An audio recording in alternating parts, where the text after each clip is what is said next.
L'évangile de la gloire du Dieu béni qui m'a été confié, 1 Timothée 11. En lui, vous aussi, après avoir entendu la parole de la vérité, l'évangile de votre salut, en lui, vous avez cru, et vous avez été scellés du Saint-Esprit qui avait été promis, lequel est un gage de notre héritage pour la rédemption de ce que Dieu s'est acquis, pour célébrer sa gloire. Éphésiens 1, 13, 14.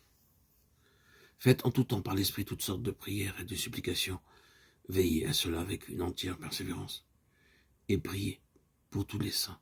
Priez pour moi, afin qu'il me soit donné, quand j'ouvre la bouche, de faire connaître hardiment et librement le mystère de l'Évangile. Éphésiens 6, 18, 19. Il y a une ou deux choses que nous devons noter en relation avec ce qui a été cité. Ces passages sont tous caractérisés par la densité des termes employés.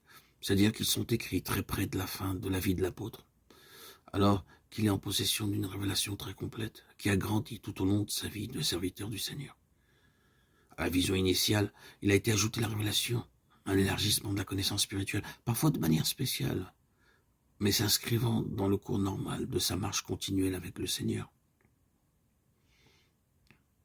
Ici, alors que cette révélation a pratiquement atteint sa pleine mesure compte tenu de sa course terrestre ici-bas, ces paroles émergent issues de tout son ministère.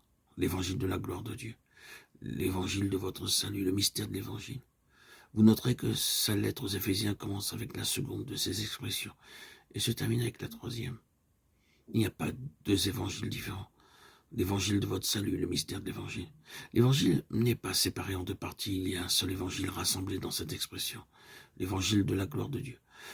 Ce que je désire indiquer, c'est que l'évangile est quelque chose de beaucoup plus profond que ce qui est généralement reconnu. Oh, quelle plénitude il y a dans ce mot mystère employé par l'apôtre. C'est un mot immense dans sa signification. Comme vous le savez, dans cette lettre aux Éphésiens, le mystère se rapporte au conseil caché, profond, au dessein de Dieu, avant que le monde fût. Il est relié à quelque chose de toujours présent dans la pensée de Dieu à travers tous les âges passés, quoique non révélés, attendant le jour où il le manifestera comme un secret révélé.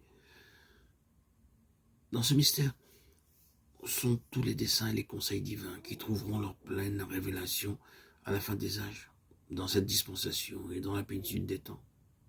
Tout cela est appelé l'évangile, le mystère de l'évangile. Oui, l'évangile de votre salut et tout cela, quelque chose d'immense, d'insondable. Dans cette courte lettre, tout est résumé par des superlatifs imbriqués les uns aux autres. Vous sentez que l'apôtre est rempli de tout cela et très près d'une explosion. Il ne peut pas trouver tous les mots d'un riche langage pour exprimer lui-même tout ce qu'il appelle le mystère, l'administration de ce mystère qui lui a été confié. C'est immense, immense, immense. Et quand il écrit sa lettre à Timothée, il va au-delà de tout ce qui a été exprimé. En résumant l'immense signification de tout cela par une petite expression, l'évangile de la gloire du Dieu béni, voulez-vous vous arrêter un peu pour réfléchir à cela?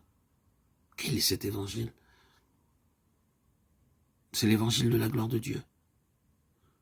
Maintenant, frères et sœurs en Christ, bien-aimés auditeurs, auditrices, comprenez cela. Si vous le pouvez, sondez la gloire de Dieu, si vous le pouvez. Si nous voulons la clé pour ouvrir toute cette merveilleuse révélation, pour révéler les conseils secrets de Dieu avant les temps éternels, pour découvrir le mystère caché depuis les âges, cette clé se trouve dans un seul mot, la gloire. Ce seul mot est la clé de tout, d'éternité en éternité.